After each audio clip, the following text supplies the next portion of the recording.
आजा आजा आजा आजा। तो स्वागत करते हैं आपके नए क्लास में। तो देखिए आपका प्रश्न आज का है समय, दूरी और चाल से। तो प्रश्न को पढ़ते हैं। तो प्रश्न ये है कि दो ट्रेनों की गति का अनुपात 2:7 है। ध्यान की बात है दोस्तों कि दो ट्रेनों की गति का अनुपात 2:7 है।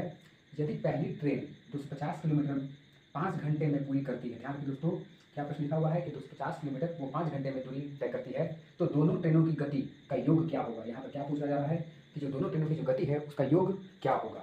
तो ध्यान देने वाली बात यह है दोस्तों इसमें कि यहाँ पर आप गौर कीजिएगा तो जो दूरी है अर्थात जो हमारा जो डिस्टेंस है वो समान है, अर्थात कांस्टेंट है। दोनों ट्रेनों के लिए गति जो दूरी होगी वो समान होगी।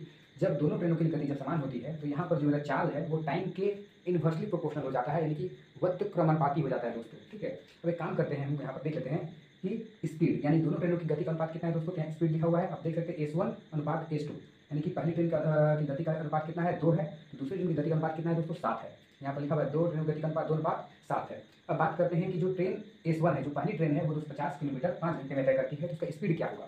तो S1 इक्वल टू होता है 250/5 equal to 15 kilometre per hour, अर्थात जो S1 ट्रेन है उसकी जो गति होगी वो 50 किलोमीटर प्रति घंटा होगी। अब जब यहाँ से S1 इक्वल टू 50 किलोमीटर प्रति घंटा निकल गया है, लेकिन अगर हम यहाँ अनुपात में बात करते हैं तो क्या देखने को मिलता है कि S1 जो है S1 ट्रेन उसका अनुपात कितना है दोस्तों दिया हुआ है, 2 वैल्यू दिया हुआ है, उसका मान कितना दिया हुआ है, 2 मान दिया हुआ है। लेकिन एक्चुअल में यहाँ पर कितना शो किया जा रहा है 50 किलोमीटर प्रति घंटा, अर्थात ये 2 किसके बराबर हो गया, तो 50 किलोमीटर प्रति घंटे के बराबर हो गया, क्योंकि S1 का स्पीड 2 यहाँ पर है और यहाँ पर जो एक्चुअल वैल्यू है 50 किलोमीटर, तो 2 बराबर कितना हो गया 50 हो गया, तो 1 बराबर कितना होगा 25 होगा। जैसे 2 आम का मूल्य 50 रुपया है तो 1 आम का मूल्य 25 रुपया हो गया।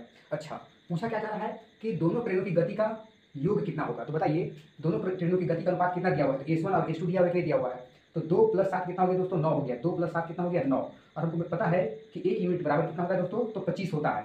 1 यूनिट का मान कितना है दोस्तों दिया हुआ 25 दिया हुआ है, तो टोटल मेरे पास कितना है 2 + 7 इक्वल टू 9। तो 9 से जब हम 25 को गुना करते हैं तो कितना निकल जाएगा दोस्तों, तो 225 किलोमीटर प्रति घंटा, अर्थात दोनों ट्रेनों का गति का अनुपात 225 किलोमीटर प्रति घंटा होगा। जुड़े रहिए और भी इसी तरह के वीडियो के लिए। धन्यवाद।